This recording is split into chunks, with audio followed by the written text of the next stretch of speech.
एक दिग्गज सरकारी बैंक एसबीआई के एमडी अश्विनी तिवारी इस वक्त हमारे साथ मौजूद हैं। Ashwini ji, thank you so much अपना समय देने के लिए ईटी नाउ स्वदेश को। अभी जो पॉलिसी घोषित की एक्सपेक्टेड लाइंस पर ही थी, लेकिन क्या कुछ इंपॉर्टेंट पॉइंट्स आप हाईलाइट करना चाहेंगे यहाँ पर, और ओवरऑल पॉलिसी स्टेटमेंट और गवर्नर के कमेंट्स पर आपका क्या कहना होगा? धन्यवाद पूजा जी। पॉलिसी एक्सपेक्टेड लाइंस पर थी जैसा आपने कहा, लेकिन साथ में गवर्नर ने ये बताया कि रिस्क पूरी तरह से खत्म नहीं हुई है और इसीलिए उन्होंने जो पॉलिसी में रिस्क को हाईलाइट किया है, तो इससे पॉलिसी कट के बारे में लोगों की एक्सपेक्टेशन अब आगे बढ़ गई है, जो कि पहले अक्टूबर नवंबर के आसपास थी, अब मार्केट के हिसाब से फरवरी मार्च की बात कही जा रही है। तो इस तरह से गवर्नर ने कॉशियस रहे हैं और उन्होंने चूंकि इन्फ्लेशन नंबर को थोड़ा सा कम किया है 5.2 से 5.1, तो उससे पता लग रहा है कि थोड़ा कंफर्ट भी बढ़ा है। तो ये तो पॉलिसी की बात है, लेकिन जो उसके 8 अनाउंसमेंट बाद में किए उन्होंने, जो जनरल हैं, उसमें से कुछ सिग्निफिकेंट अनाउंसमेंट हैं जिसमें पूरे डिटेल्स नहीं आए हैं, हम उनका इंतजार करेंगे। जिसमें एक कॉम्प्रोमाइज रिस्ट्रक्चरिंग पे अनाउंसमेंट है, एक डिजिटल लेंडिंग पे फर्स्ट लॉस गारंटी, जो कि सारे फिनटेक्स के लिए इंपॉर्टेंट होती है और उससे एनबीएफसी और कुछ बैंकों का भी क्रेडिट बढ़ता है वो। और इसके अलावा कॉल मनी मार्केट वगैरह में जो फ्लेक्सिबिलिटी दी है कि बैंक्स अपनी लिमिट खुद सेट कर सकते हैं। तो ये 2-3 अनाउंसमेंट थोड़ा सिग्निफिकेंट हैं। इनके डिटेल्स अभी आएंगे, तो वो जब आएंगे तब हम उनको देख करके समझ पाएंगे कि इसका कितना प्रभाव पड़ेगा। तो ओवरऑल पार्टी पॉलिसी जो थी बिल्कुल एक्सपेक्टेड लाइंस पर ही थी। बिल्कुल एक्सपेक्टेड लाइंस पर थी, और भी कुछ अनाउंसमेंट है जिनकी के फाइन प्रिंट्स अभी हम और समझने की कोशिश करेंगे। लेकिन अश्विनी जी, अभी 2 बार से तो आरबीआई ने कोई ब्याज दरों में बदलाव नहीं किए हैं, और आगे आप क्या एक्सपेक्ट कर रहे हैं उनसे? अगर महंगाई कंट्रोल में रहती है और सब कुछ फेवरेबल रहता है, तो रेट कट साइकिल कब से शुरू होने की आप उम्मीद कर रहे हैं? और अब FY24 के लिए जो बचा हुआ साल है, कैलेंडर ईयर है, उसमें आप कितनी बढ़त की उम्मीद कर रहे हैं? ओवरऑल आगे आने वाले समय में किस तरह की पॉलिसी की चाल आप एक्सपेक्ट कर रहे हैं आरबीआई की तरफ से? देखिए, ऐसा लगता है गवर्नर की बातचीत से, क्योंकि एक्सटर्नल सेक्टर जहां अभी भी यूरोप में वॉर चल रही है और इसके अलावा इन्फ्लेशन भी यूरोप के कई कंट्रीज में, यूएस में अभी भी हाई है, तो उसको देखते हुए रिस्क जो एक्सटर्नल सेक्टर की वो मौजूद है और उसका प्रभाव थोड़ा बहुत एक्सपोर्ट्स पे भी हमारे पड़ा है।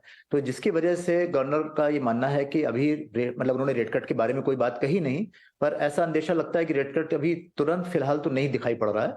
हो सकता है कि साल के अंत तक अगर सब कंडीशंस इंप्रूव करती हैं और इन्फ्लेशन कम हो जाता है, जो कि अब टारगेट उन्होंने 4% बताया, जो प्री पैंडेमिक टारगेट था, तो अभी हम 4% से काफी दूर हैं, अभी हम 5.5% के आसपास हैं। तो वो अगर वहां तक पहुंच जाते हैं या उसके आसपास पहुंच जाते हैं, तो हो सकता है कि साल के आखिर में इस पर विचार हो। लेकिन फिलहाल ऐसा नहीं लगता कि कोई इमीडिएट रेट कट अगले 2-3 क्वार्टर्स में होने की उम्मीद है। हम्म।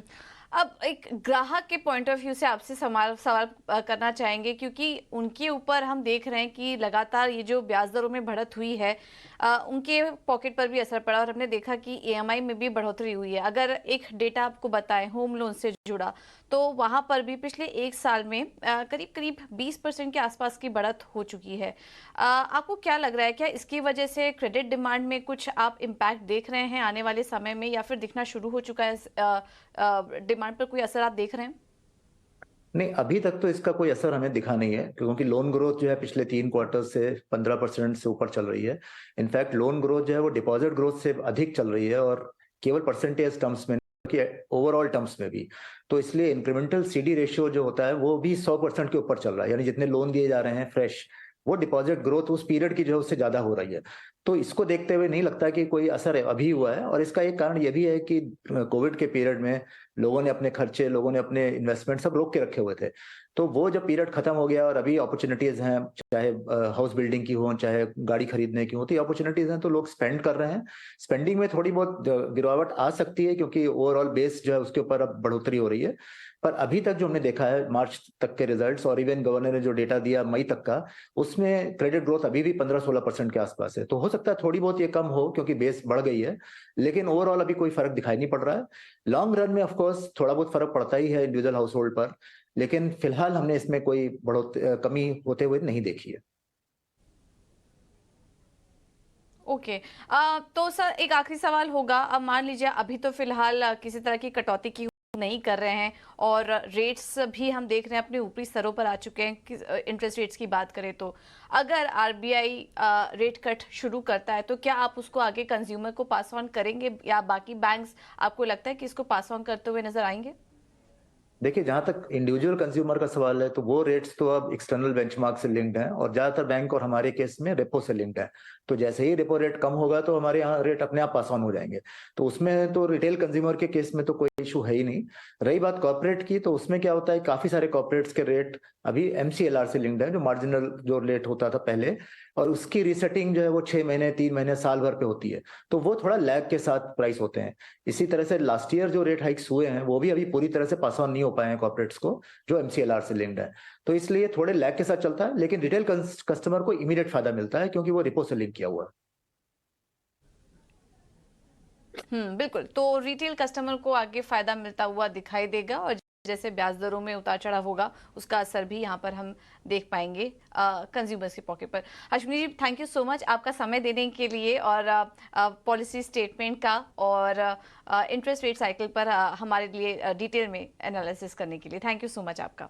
तो ये थे अश्विनी तिवारी, एमडी से एसबीआई, हमारे साथ जुड़े थे और इनका बहुत ही इंपॉर्टेंट वॉइस है क्योंकि देश के दिग्गज सरकारी बैंकों में से एक है, तो ऐसे समय उनके कमेंट्स काफ़ी इंपॉर्टेंट हो जाते हैं इस केस में।